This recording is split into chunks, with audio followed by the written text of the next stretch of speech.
दोस्तों यूएन का इतिहास बड़ा ही शेडी रहा है, उस पर कई लालछन आए दिन लगते रहते हैं, लेकिन इस बार जो आरोप आया है दोस्तों, यह यूएन के इतिहास का सबसे काला धब्बा होगा। जी हाँ दोस्तों, इसराइल ने कुछ ऐसे प्रूफ्स रखे हैं कि अक्टूबर 7 को जो हमास ने इसराइलियों का स्लॉटर किया था दोस्तों, वो सेलिब्रेट कर रहे थे और उनके किबुट्स में घुस घुस के सौ एक एक किबुट्स में इसराइलीज को स्लॉटर किया गया था। फिर वो क्या महिलाएं हों, क्या वो बच्चे हों, क्या बुजुर्ग हों, किसी को भी नहीं बख्शा गया था। दोस्तों उस अटैक में पार्टिसिपेट करने वाले कई लोग यूएन के एम्प्लॉइज थे। दोस्तों उन्होंने यूएन एसेट्स का इस्तेमाल किया है उस अटैक को फैसिलिटेट करने में। जी हाँ दोस्तों, यहाँ पे UNRWA वो संस्था जो इसराइल के आसपास जहां जहां पैलेस्टीनी आपको देखने मिलते हैं वहां वहां पर मौजूद है, वो अगर आप देखें तो बड़े ही डीप वाटर्स में इस वक्त आपको देखने मिल रही है। जी हाँ दोस्तों, UNRWA इस अटैक में लिप्त था। अब दोस्तों अगर हम बात करें तो इस प्रकार के यूएन के सांप भारत के भी नेबरहुड में हैं। दोस्तों मैं बात कर रहा हूं UNMOGIP की, जो कश्मीर में मौजूद है। इंडिया ने कई बार कहा है कि इसको अब भारत से उखाड़ के फेंक देना चाहिए। तो क्या अब वो समय आ गया है? क्या भारत को यूएन का ये जो इस प्रकार का अगर आप देखें तो जो सच्चाई सामने उभर के आ रही है, क्या ये ग्राउंड है भारत के लिए जब इंडिया बोल दे UNMOGIP को कि अब आपको भारत छोड़ के जाना चाहिए? क्या ये भारत के लिए वो मौका है? आइए आज इस पर डिस्कस करेंगे, पर सबसे पहले जानेंगे कि UNRWA ने आखिर क्या किया है। दोस्तों आप देख सकते हैं बहुत ज्यादा इसको न्यूज में कवर किया जा रहा है। न्यूयॉर्क टाइम्स ले लीजिए या जलजीरा देख लीजिए, सब में ये न्यूज आपको देखने मिल रहा है। सॉरी, अल जजीरा देख लीजिए। डिटेल जो आए हैं दोस्तों, यूएन वर्कर्स ने हमास रेड में डायरेक्टली पार्टिसिपेट किया है। दोस्तों ये डिटेल्स इतने ज्यादा एविडेंस के द्वारा बैक्ड है कि they are kind of irrefutable. Directly जो डिटेल्स पेश किए गए हैं, जो प्रूफ पेश किए गए हैं दोस्तों, यहां पे UNRWA ने उन एम्प्लॉइज को डायरेक्टली नौकरी से निकाल दिया है। साथ ही साथ कई देश हैं जो कि अब UNRWA को फंड करना भी बंद कर रहे हैं, जिसमें यूएस है और भी अन्य कई देश हैं। उनके ऊपर भी चर्चा करेंगे। यूएन चीफ तो कह रहे हैं कि भाई मैं तो हॉरिफाइड हूं, यूएन की संस्था ऐसा कैसे कर सकती है, जैसे उनको कुछ नहीं मालूम। खैर ये सारी बातें तो हम करेंगे, लेकिन उसके साथ साथ जरूरी है भारत की भी बात करें। भारत की बात करें दोस्तों तो इंडिया काफी सालों से एक मुहिम चला रहा है। 2013 में जब भारत ने कहा था कि यूएन ऑब्जर्वर्स को अब कश्मीर छोड़ के जाना चाहिए। 2014 में इंडिया ने कहा यूएन मिलिट्री ऑब्जर्वर ग्रुप्स को कि आप वाइंड अप कीजिए, दिल्ली ऑफिस हुआ बंद। और फिर अगर आप देखें तो 2021 में वापस वही बात सामने आ रही है। रिसेंट न्यूज आपको बताऊं तो पिछले साल की है, 2023 की, जब इंडिया ने UNMOGIP को कहा कि आपको कश्मीर भी इवैक्यूएट करना होगा, आपका जो ऑफिस बना है वो इलीगल जमीन पर बना है, बुलडोजर चलेगा।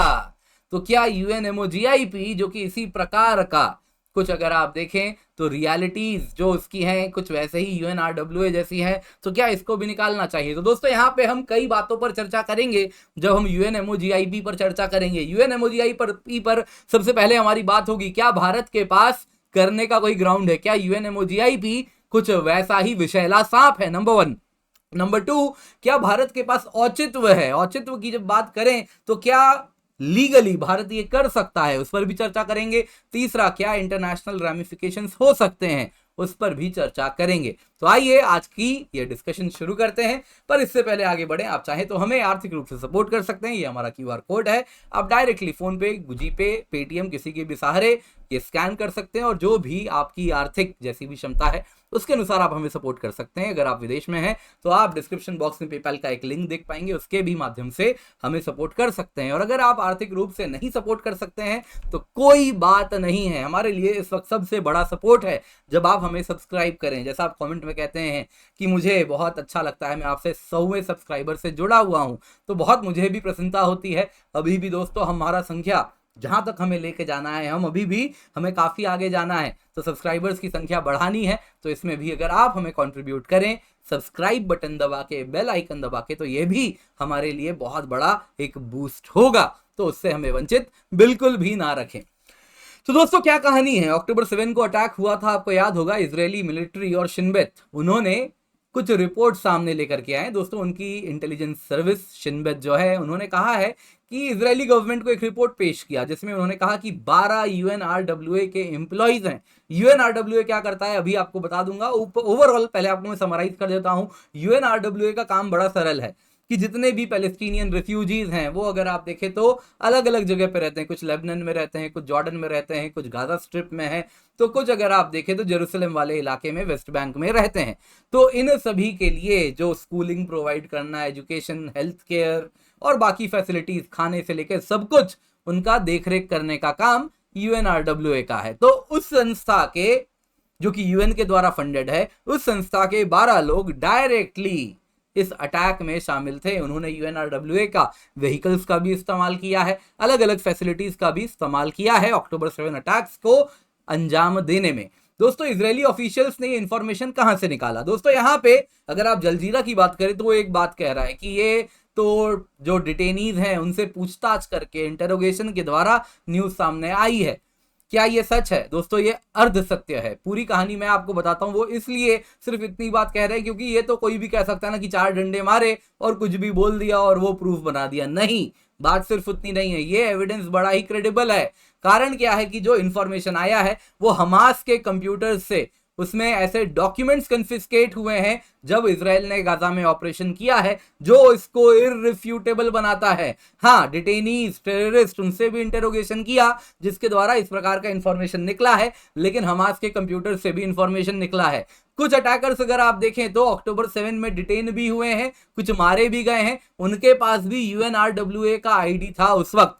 यूएनआरडब्ल्यूए चीफ जो फिलिप लेजारिनी है, उनका क्या कहना है? उन्होंने कहा कि देखिए, हमने तो इनके कॉन्ट्रैक्ट्स टर्मिनेट कर दिए, इनकी नौकरी खत्म कर दी गई है और इसके साथ हम एक प्रोब भी ऑर्डर कर रहे हैं। यानी कि दोस्तों ये जो सामने बात निकल रही है इसमें काफी ज्यादा दम है।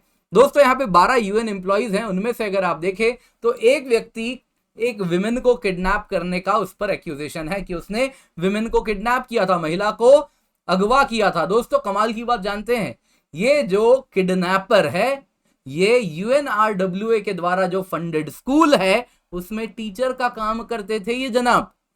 और ये तो करेंगे ही। क्यों टीचर की बात कर रहा हूं मैं? दोस्तों अगर आप यूएन वॉच के रिपोर्ट की बात करें तो वहां पे यूएन टीचर्स हाईली रेडिकलाइज्ड हैं।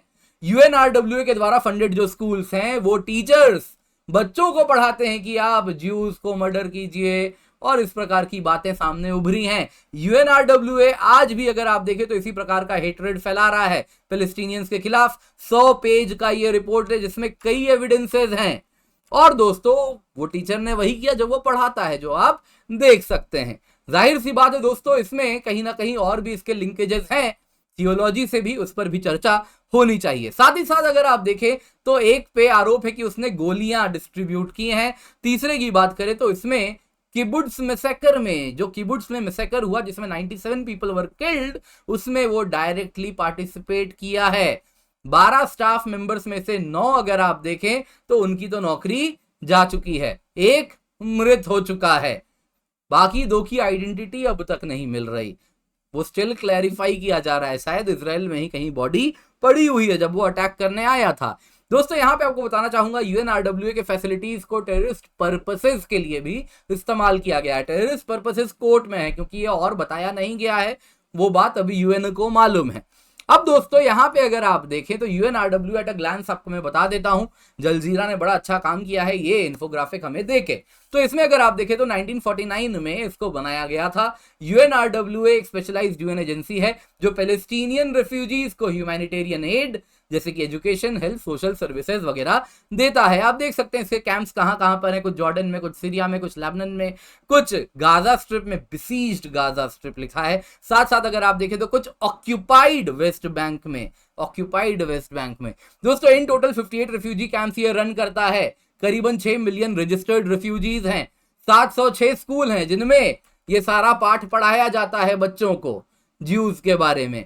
साथ साथ 5.5 लाख से अधिक विद्यार्थी हैं इनके, जो कि आपको मालूम है किस प्रकार की मानसिकता से ग्रसित होंगे। उनको कहीं ना कहीं साइकोलॉजिकल केयर देना होगा वहां से जब पढ़ के आएंगे। कई स्कूल भारत में भी ऐसे हैं, वैसे वो बात अलग है। हेल्थ की बात करूं दोस्तों, 140 प्राइमरी हेल्थ फैसिलिटीज भी हैं इनकी। इनको फंड कौन करता है? दोस्तों अगर आप देखें तो इनकी फंडिंग जानते हैं कितनी है? $1.2 बिलियन। सबसे बड़ा फंडर कौन है?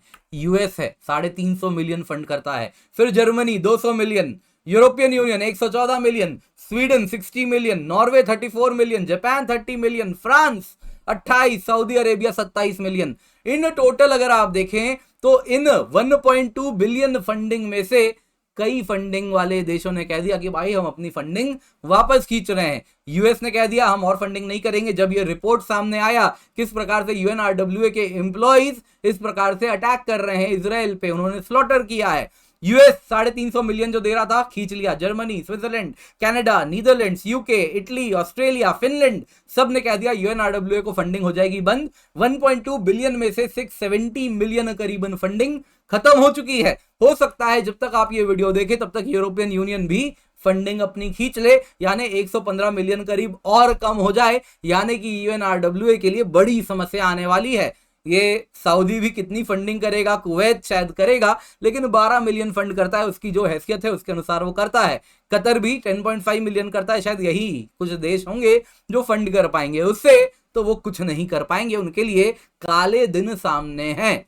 दोस्तों यहाँ इजराइल डिमांड कर रहा है कि ये सस्पेंशन से कुछ नहीं होगा, यूएनआरडब्ल्यूए चीफ को रिजाइन करना चाहिए। क्या आप सहमत हैं? क्या यूएनआरडब्ल्यूए चीफ को रिजाइन करना चाहिए? हालांकि अगर हम जलजीरा की बात करें तो वो कह रहा है कि देखिए इससे तो ह्यूमैनिटेरियन क्राइसिस हो जाएगा, गाजा और जो वेस्ट बैंक है वहां के लोगों को आप और कितना सताओगे, ये तो कलेक्टिव पनिशमेंट हो गया। ऐसे ही इनके लिए आपने आधा इलाका बंद कर दिया है, वहां पे गोलीबारी चल रही है, अब खाना हॉस्पिटल भी बंद हो जाएगा, ये तो कलेक्टिव पनिशमेंट हो गया। तो कलेक्टिव पनिशमेंट इसलिए हो रहा है क्योंकि पहले आपसे कुछ गलतियां हुई हैं। यूएनआरडब्ल्यूए जैसी संस्था को आप कैसे उसकी सैंक्टिटी आप इस प्रकार से डिस्ट्रॉय कर सकते हैं? तो जाहिर सी बात है जो फंडर्स हैं उनका अधिकार है पैसा वापस लेने का, अगर उनको लगता है कि उनके पैसों से इस प्रकार के गलत काम को अंजाम दिया जा रहा है।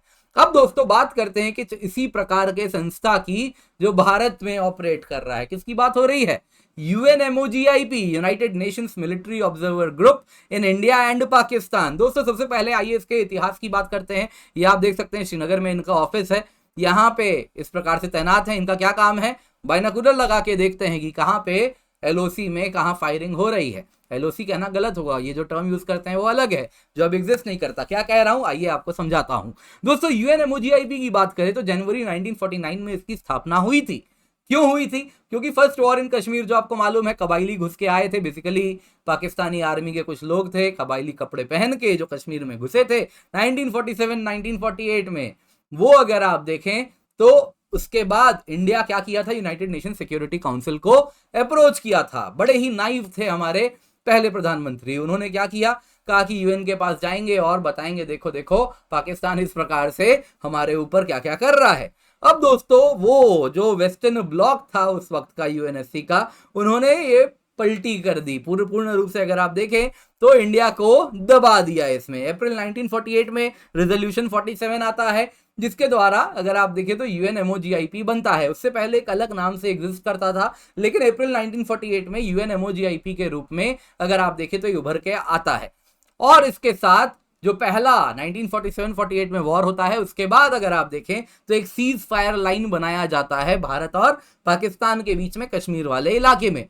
और यूएनएमओजीआईपी का काम यही होता है कि वहां पे कुछ फील्ड स्टेशंस बॉर्डर पे बना दिए जाते हैं कि भाई तुम बॉर्डर में बैठ के इन फील्ड स्टेशंस में क्या करो, बाइनोकुलर लगा के देखो कि कोई सीज फायर वायलेशन तो नहीं कर रहा। और इसके साथ इंडिया ने अब कहना शुरू कर दिया है, अगर आप देखें तो ऑफ लेट इंडिया क्या कह रहा है कि देखिए यूएनएमओजीआईपी का अब औचित्य नहीं है, उसका अस्तित्व अब खत्म कर देना चाहिए, क्योंकि शिमला अग्रीमेंट जो 1972 में हुआ है उसने सब कुछ बदल दिया है। क्यों? हमारा क्या बेसिस है ये आर्ग्यूमेंट का कि यूएनएमओजीआईपी को बंद कर देना चाहिए? देखिए दोस्तों, शिमला अग्रीमेंट की बात करें तो इंडिया और पाकिस्तान ने सीज फायर लाइन का नाम बदल के कर दिया है लाइन ऑफ कंट्रोल, यानी कि यूएनएमओजीआईपी जिसको ऑब्जर्व करने के लिए बनाया गया है वो सीज फायर लाइन अब एग्जिस्ट नहीं करता।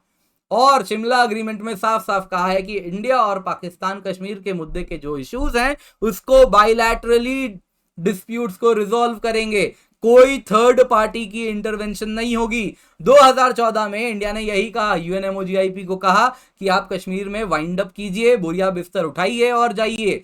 मिनिस्ट्री ऑफ एक्सटर्नल अफेयर्स ने 2017 में यही कहा कि यूएनएमओजीआईपी का कोई मैंडेट नहीं है कि आप कश्मीर में सिचुएशन मॉनिटर करें। पाकिस्तान वहीं अगर आप देखें तो इसको एक्सेप्ट नहीं करता, वो आज भी यूएनएमओजीआईपी के पैर पकड़ के बैठा हुआ है। वो यही कहता है कि पाकिस्तान वो आज भी अगर आप देखें तो कंप्लेंट्स लॉन्च करता है, जब भी सीज फायर में गोलीबारी होती है तो वो चला जाता है यूएनएमओजीआईपी के पास कहने की देखिए इंडिया ने सीज फायर वायलेशन किया है। तो दोस्तों अब देखिए क्यों यूएनएमओजीआईपी को बंद करना चाहिए, क्या कुछ चैलेंजेस पोज कर रहा है, क्या कर रहा है आपको बताता हूं। दोस्तों सबसे पहले ऑनेस्टली ये जो जमीन है वहां पे जो सिचुएशन है उसको मॉनिटर करने के बजाय एक टाइम में अगर आप यूएनएमओजीआईपी में देखें तो जो ट्रूप्स आते थे जो ये सब मॉनिटर करते थे वो नेटो के ही आते थे। आज भी अगर आप देखेंगे तो यूएनएमओजीआईपी में जो ट्रूप्स मौजूद हैं लार्जली नेटो कंट्रीज के हैं। तो वो जब पाकिस्तान इन सब का हिस्सा हुआ करता था सेंटो वगैरह के द्वारा वेस्टर्न ब्लॉक में डायरेक्टली इन्वॉल्व था, तो उस वक्त ये जो फौजी हुआ करते थे ये स्पाई किया करते थे इंडियन ट्रूप्स पे, उनके मूवमेंट्स पर, क्योंकि ये तो वैंटेज पोजीशन में बाइनोकुलर लगा के बैठे होते थे ना, जो मैंने बताया था आपको। तो इस प्रकार से ये अगर आप देखें तो स्टार्टिंग में भी बहुत प्रॉब्लम भारत के लिए क्रिएट किए हैं। इसके बाद अगर आप देखें तो ये पाकिस्तान जब तक वेस्टर्न ब्लॉक में था, इंडिया जब तक कहीं ना कहीं वेस्टर्न ब्लॉक में नहीं था, नॉन अलाइंड था, तब तक अगर आप देखें तो ये फॉल्स एंड फैब्रिकेटेड रिपोर्ट बनाया करते थे। यूएन सेक्रेटरी जनरल को यही रिपोर्ट पेश किया करते थे जिसमें कहते थे कि देखिए इंडियन आर्मी है जो कि सीज फायर को वायलेट करती है, इस प्रकार से लोगों पे जुल्म भी ढाती है। दोस्तों यूएनएमओजीआईपी का जो ये ऑफिस है ना, ये बड़ा अगर आप देखें तो एक बड़ा ही ऐसा लोकेशन है जहां पे इंटरनेशनलाइजेशन ऑफ कश्मीर इशू होता है। दोस्तों जब तक पाकिस्तान में आपको कश्मीर में जब तक पत्थरबाजी वगैरह हुआ करती थी, आपको याद होगा जिस प्रकार से प्रोटेस्ट हुआ करते थे, उस वक्त सारे प्रोटेस्टर्स इसी इलाके में आके, इसी ऑफिस के बाहर आके वो खूब हो हल्ला क्रिएट किया करते थे। वहां पे जाके वो यूएनएमओजीआईपी के सामने कहा करते थे कि देखिए साहब कैसे आप देखें तो बड़ा बड़ा क्राउड आता था, स्लोगन आता था जिसमें यूएन ऑब्जर्वर्स के हेडक्वार्टर के बाहर ये कहा करते थे कि देखिए सिविलियन पॉपुलेशन पे भारतीय आर्मी एट्रोसिटीज करती है, किस प्रकार से आप अगर देखें तो इंडिया कश्मीर में इंडियन आर्मी जुल्म ढा रही है। इस प्रकार का फैब्रिकेटेड रिपोर्ट बना के यूएनएमओजीआईपी को दिया जाता था और यही यूएनएमओजीआईपी उस पर यूएन सेक्रेटरी जनरल को यही रिपोर्ट सामने पेश किया करता था। फिर इंडिया ने इनको किया टाइट, पहले तो साफ साफ कह दिया कि भाई देखो तुम्हारा जो काम था ना वो था कि सीज फायर लाइन को देखने का, जाके वही देखो, और दूसरी बात तुम्हारा काम इंटरनल मैटर पे डिस्प्यूट, इंटरनल मैटर पे कुछ डिस्कस करने का है ही नहीं, तो ये जो भी हो रहा है उन सब पे आप चर्चा करना करो बंद। खैर दोस्तों अब सवाल उठता है, जब अब ये समझ आ गया है यूएनएमओजीआईपी एक इविल संस्था है, कुछ इजराइल पैलेस्टीन वाले यूएन बॉडी जैसा, तब जरूरी है कि आखिरकार क्या इंडिया यूएनएमओजीआईपी को शट कर सकता है, बंद कर सकता है।